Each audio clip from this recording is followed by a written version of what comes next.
Hi everyone, welcome to Mathematics of Personal Finance. I am Ms. Becker. I'm going to be your instructor for the course. So after you get through the student learning portal, you'll see a link that will allow you to go to Blackboard. This is the screen where you're going to do all of your work for the class, and I just want to walk you through it here a little bit. So the first thing you're going to see is a start here, and that's just going to give you a little understanding of the Unit 0 work that you need to do and making sure that your mixed media is on. And if you don't see, which I don't in this particular situation, see that thumbs up, you're going to have to click here for directions or viewing the video.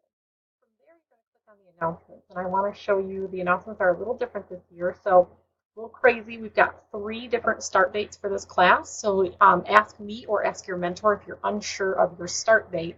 And each start date correlates with an end date. So if you start on the 20th of August, you need to have the course done by January 4th. You start on the 27th, then it would be January 11th, and so on and so on. So this will give you a little understanding of kind of where you're at. So let's say you started on the 20th. You'll notice that you are in week 1 at this point because it's as I'm recording this video, it's just about the 20th. So you would know, okay, I am a start date, so I'm going to look for this red. When you click on week 1, it's going to take you to everything you need to know for week 1. So it's going to give you your pacing guide. It's going to give you usually a little picture, maybe a video, something fun, and some ideas of what you're going to be working on that week. So hopefully that makes sense. And then each week you can always go back to the main slide. So then if the next week you click on week 2 and so on and so on. Hopefully that makes sense.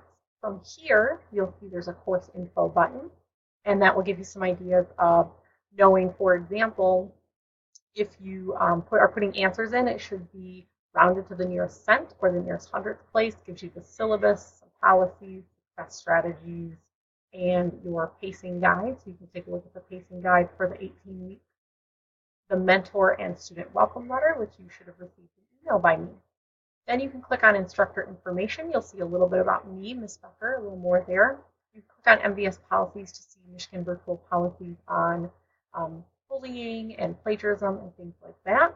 Here's a button that will help you know who to contact if you need help. And you can always contact me by clicking on, by sending me a message in the student learning portal, by sending me an email, or you'll see my cell phone number on the main page or under instructor info, and you can text me as well. The course check-in is kind of more of the same, just giving you an understanding of how to get started in the course. Then you can click on Unit 0, and Unit 0 is where you'll begin your work, and you'll see there are 4 assignments in here, actually 5 assignments in here that will help you get used to the course. And at that point, once you finish Unit 0, you can go ahead and click on Assignments, and you'll see everything you need is in here. There's no book for this class. Everything you need is going to be in these folders, and you can just go ahead and click on each one. And then when you need to upload an assignment, that's not an uploadable assignment, but there'll be spots for you to upload assignments, and you can do that via Google Drive link or by uploading a Microsoft Office like Word doc or Excel spreadsheet. So hopefully that makes sense. Again, I am Ms. Becker, and I'm happy to help if you need anything. I'm looking forward to working with you in the class.